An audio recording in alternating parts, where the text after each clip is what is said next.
pagi pemirsa, apa kabar Anda di hari ini? Senang sekali kami dapat kembali menjumpai Anda dalam Berita Papua.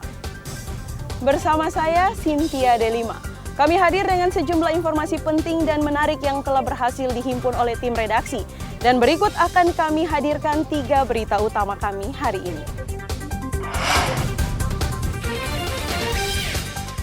Empat warga meninggal dunia akibat kelaparan di Kabupaten Lanijaya.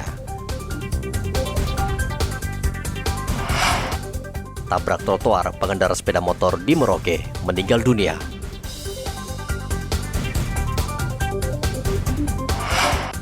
Balai Pengawasan Obat dan Makanan Jayapura sita ribuan kosmetik ilegal.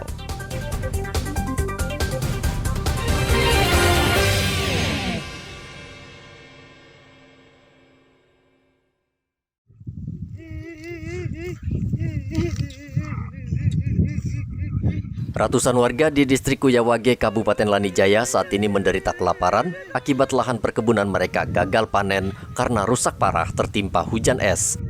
Akibat cuaca ekstrim yang sudah 2 pekan melanda Kuyawage, 4 warga di distrik itu meninggal dunia.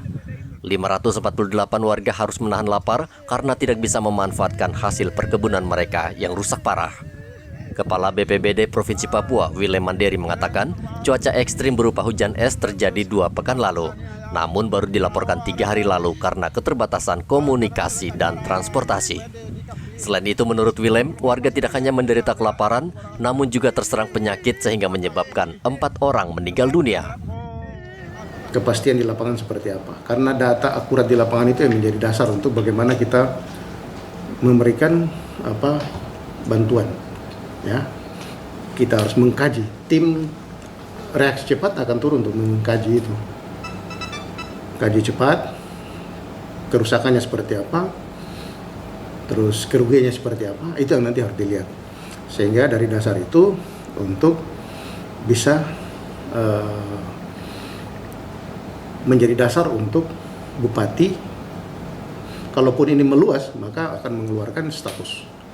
Tapi kalau tidak dan bisa diatasi, maka bantuan tetap diberikan, tetapi harus ada kajian-kajian yang komprehensif, sehingga situasi-situasi yang berulang-ulang ini, kejadian bencana embun beku ini, hujan es ini kan tiap tahun ada ini.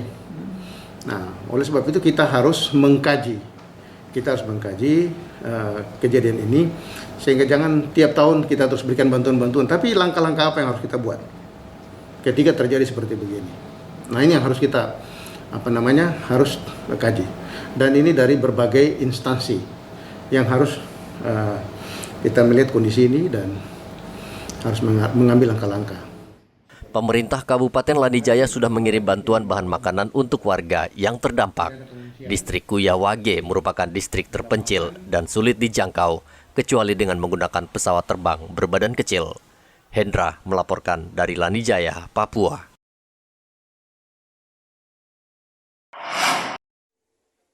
Sepeda motor ini ringsek akibat menabrak trotoar di Jalan Garuda Spadem pada Rabu kemarin. Pengendara bernama Rifai berusia 20 tahun saat kecelakaan ditemukan dalam keadaan tidak sadar. Ia sempat dilarikan ke rumah sakit, namun nyawanya tidak tertolong akibat luka parah di bagian kepala.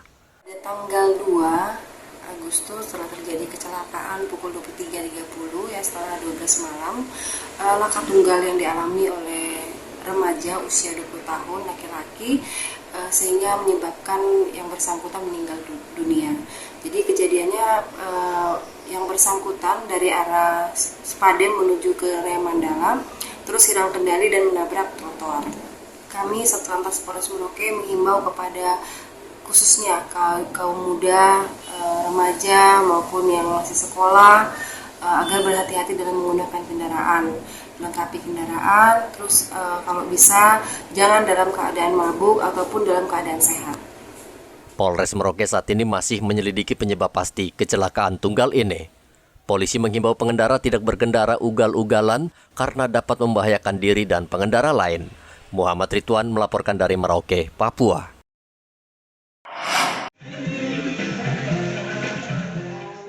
Hujan deras yang mengguyur kota Sorong menyebabkan banjir di Kampung Pisang Rabu kemarin. Warga terpaksa harus mengungsi ke lokasi yang lebih aman karena banjir cukup tinggi sehingga mereka sulit beraktivitas. Kampung Pisang merupakan wilayah paling rawan banjir di kota Sorong. Hujan sedikit saja debit air Sungai Remu langsung naik dan meluap membanjiri Kampung Pisang. Warga di kampung ini hanya pasrah dan terbiasa, mereka langsung berkemas dan mengungsi ke kerabat. Seperti yang dialami Ishak, salah satu warga di kampung ini. Ia mengatakan sudah terbiasa hidup dengan banjir, namun ia meminta pemerintah daerah lebih tanggap mencarikan solusi agar warga di kampung ini tidak menderita setiap hujan turun. Hujan tadi ini, baru berapa jam tadi ini rumah-rumah tenggelam tadi dengan air. Kamar pun di ruang tamu pun semua tenggelam. Sampai ketong tadi penggayu ketong kasih besi air, ketong palu sampai bumbunya itu. Sampai jam gini air masih ada. Sampai mungkin hujan kembali lagi atau tidak mungkin turun lagi. Kita banjir, kita standby lagi. Jaga keamanan. Persoalan banjir di kota Sorong menjadi persoalan pelik.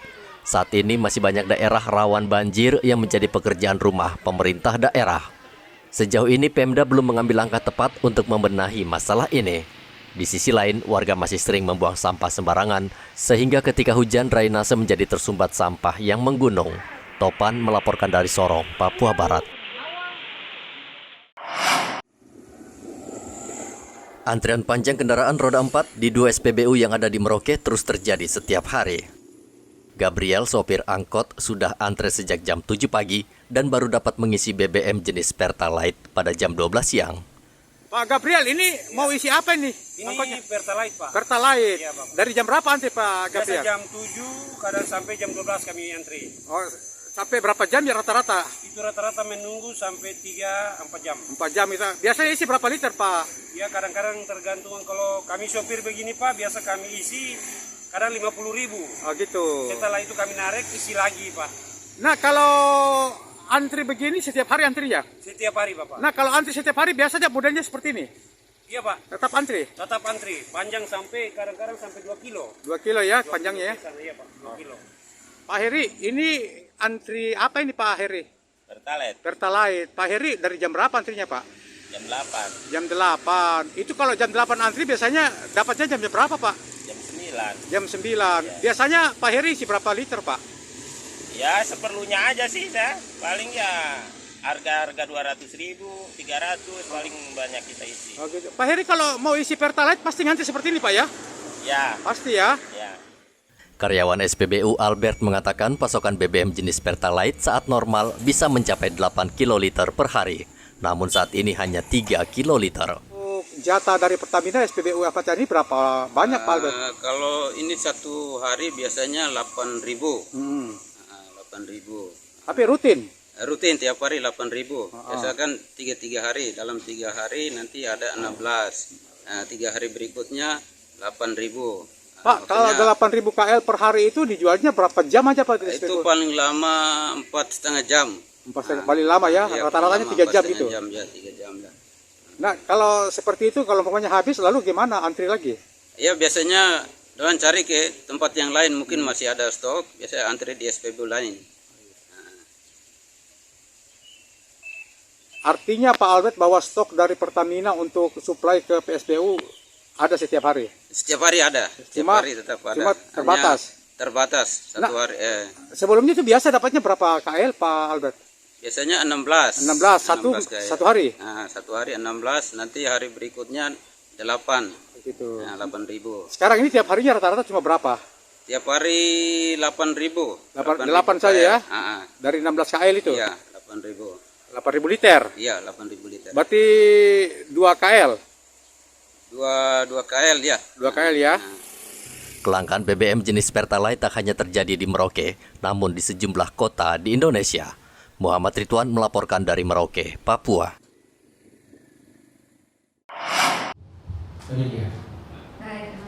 Balai Besar Pengawasan Obat dan Makanan Jayapura menyita ribuan kosmetik ilegal yang mengandung bahan berbahaya di 4 kabupaten.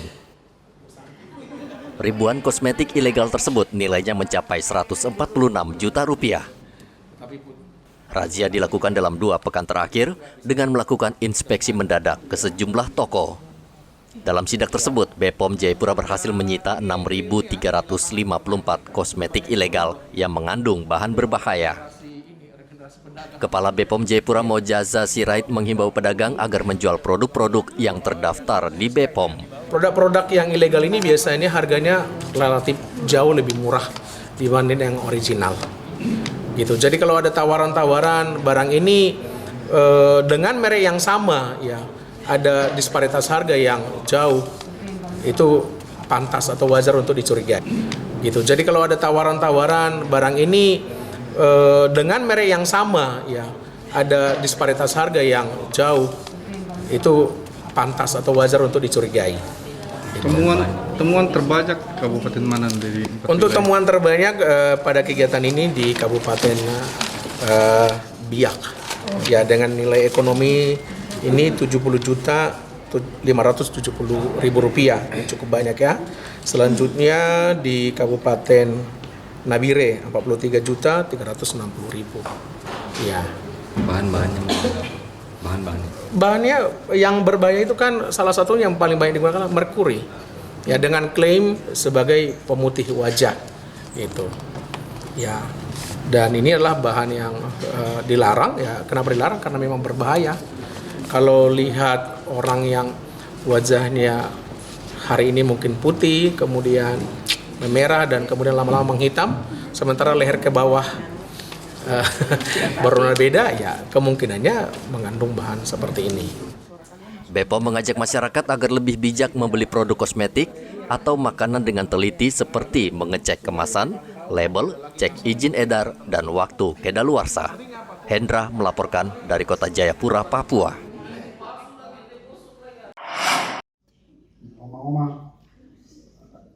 Bupati Mamberamo Tengah Riki Hampagawak yang menjadi tersangka kasus dugaan suap dan gratifikasi hingga kini masih buron.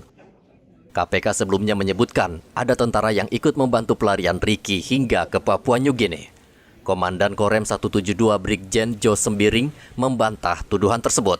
Ia mengatakan hingga kini TNI belum menemukan indikasi keterlibatan prajurit dalam membantu pelarian Riki Hampagawak ke Papua New Guinea. Yang pasti TNI mendukung KPK dalam melakukan pemberantasan korupsi dimanapun itu. Dan Korem 172, Kodam Sulawesi juga mendukung kegiatan pemberantasan dugaan kasus seperti tersebut. Kemudian TNI sendiri, kami bersinergi juga dengan Polda Papua dalam rangka mencari kemarin keberadaan di mana RHP ini. Kita sudah bersetuju dan kita mendukung langkah-langkah Kodam Sulawesi, Korem 172 Praja Reakti membantu dan mendukung Polda Papua untuk mendapatkan RHP. Kami sudah perintahkan juga Pos Lantas untuk mencari jika kedapatan foto-foto yang sudah kita berikan. Kemudian terkait dengan panggilan tadi sampaikan yang diduga membantu pelarian RHP, saya nyatakan bahwa sampai saat ini tidak ditemukan ada indikasi prajurit TNI membantu pelarian Riki Hampagawak ke PNJ. Kita tahu sudah disampaikan, kita juga hasil intel sudah dapat kemarin dia diduga lari ke PNJ. Ini yang perlu saya sampaikan kepada kawan-kawan media. Kemudian saya selaku Komandan Korem akan mendukung sepenuhnya jika nanti terbukti ada prajurit TNI yang diduga yang terlibat membantu tersebut. Kami tentunya ada proses tersendiri, ada penyelidikan tersendiri yang dilakukan oleh TNI terhadap prajurit-prajurit yang melakukan pelanggaran. Dan terkait kasus ini saya dan Rem 172 bertanggung jawab apa yang dilakukan anggota saya jika ini terbukti. Bupati Mamberamo Tengah ditetapkan menjadi tersangka karena diduga terlibat kasus suap dan gratifikasi proyek di Mamberamo Tengah. Namun sebelum dibawa ke Jakarta untuk menjalani pemeriksaan di KPK, Ricky berhasil melarikan diri ke Papua Nugini pada 15 Juli lalu. Danrem telah memerintahkan Satuan Tugas Pengamanan Perbatasan RI PNG untuk mencari tersangka melalui foto yang telah disebar. Danrem memastikan jika ada oknum prajurit yang terlibat, maka TNI akan menindak tegas dan memprosesnya secara hukum. Hendra melaporkan dari Kota Jayapura, Papua.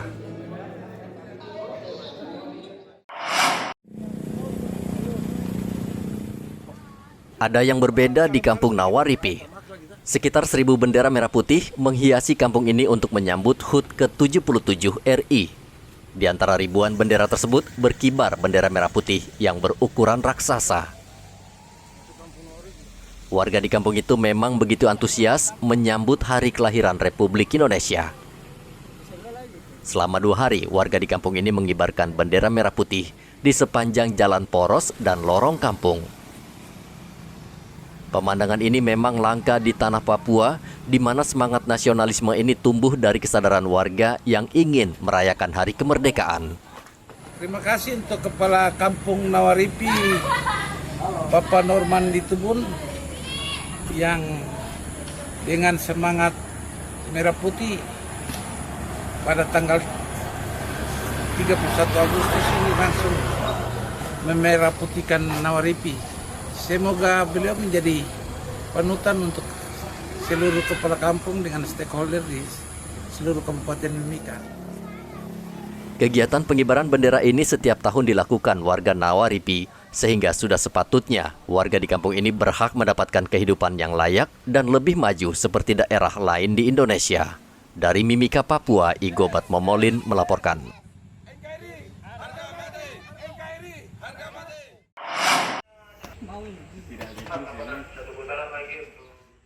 Sepeda motor ini sempat hilang dari tangan pemiliknya selama setahun dan akhirnya kembali ditemukan. Satuan Lalu Lintas Polres Mimika menemukan sepeda motor saat terjadi kecelakaan. Saat disita, baru diketahui ternyata sepeda motor ini merupakan hasil curian. Polisi lalu mencari si pemilik kendaraan dan menyerahkannya kembali setelah si pemilik menunjukkan surat-surat kendaraan. Pemilik kendaraan tentu tidak menyangka bisa mendapatkan kembali sepeda motornya.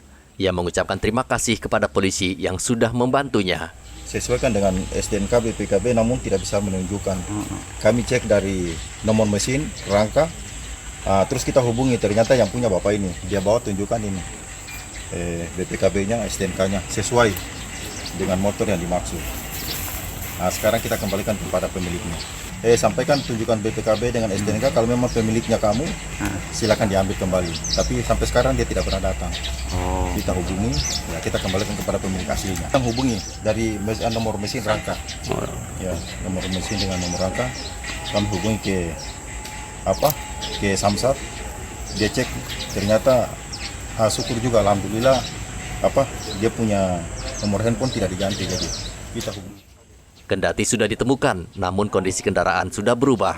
Motor tersebut sudah dipreteli mulai dari warna hingga kunci kotak, sehingga sudah sulit dikenali. Sudah 1 tahun, dari bulan 2001, bulan 7. Itu kan saya ada piara ayam di dorong yang Petros punya. Jalan WR Supratman? Ya. Itu saya kasih tinggal di luar karena ke dalam becek, saya kasih tinggal di luar, saya masuk ke dalam. Setelah saya kembali, itu motornya sudah tidak ada. Satuan Lalu Lintas Mimika menghimbau warga masyarakat yang merasa kehilangan agar mengecek kendaraan di kantor Satuan Lalu Lintas dengan membawa bukti surat-surat kendaraan. Dari Mimika, Papua, Igobat Momolin melaporkan.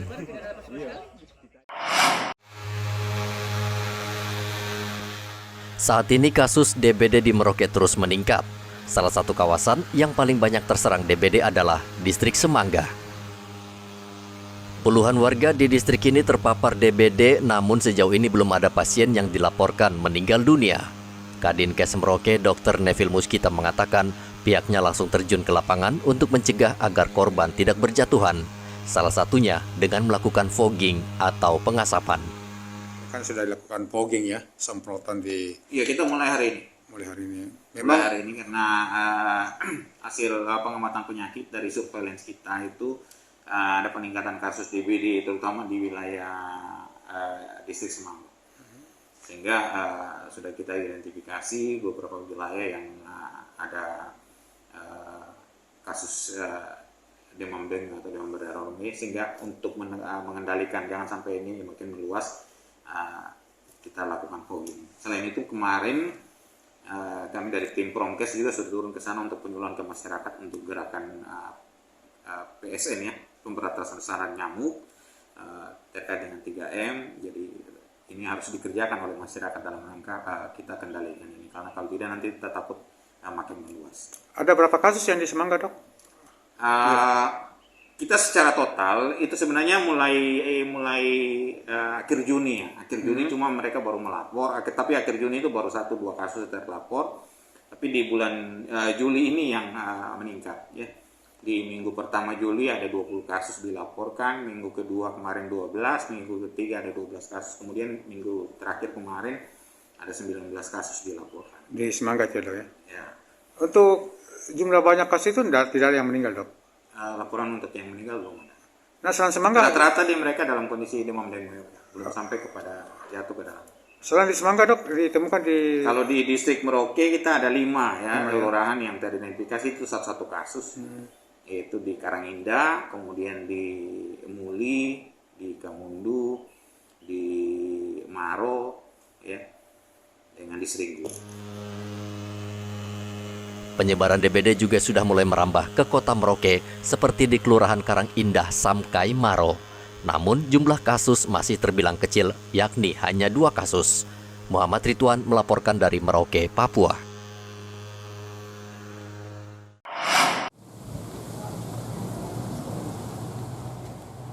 Untuk mengisi pos pemerintah di Provinsi Papua Selatan, seluruh bupati di wilayah Papua Selatan sepakat untuk mengalihkan sebanyak 200 ASN ke provinsi untuk membantu jalannya roda pemerintahan.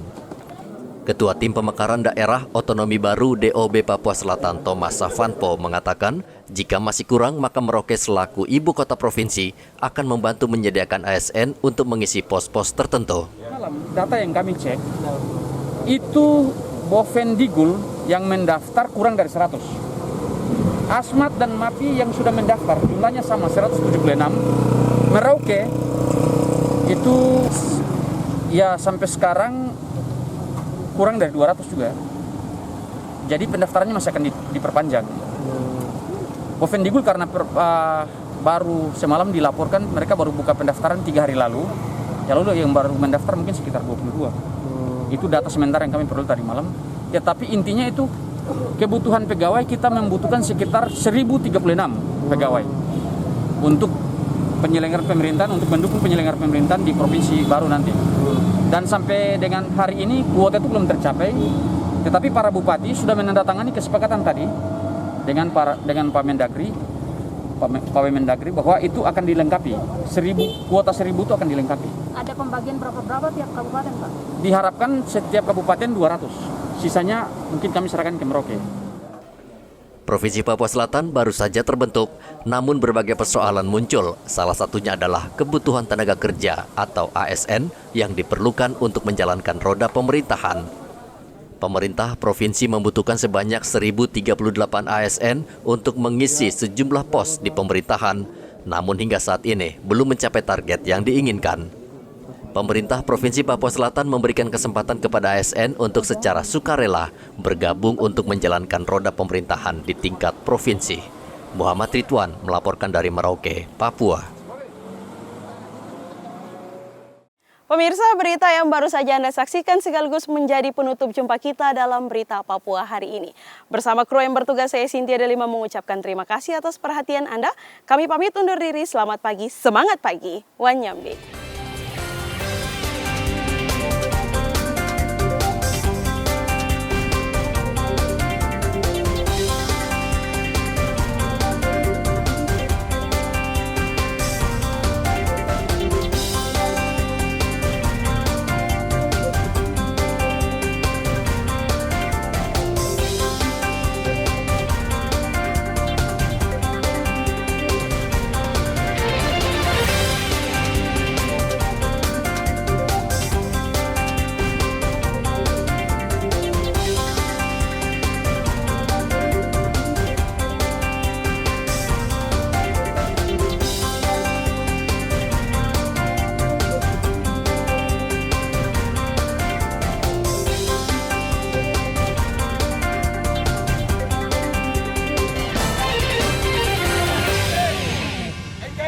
harga mati.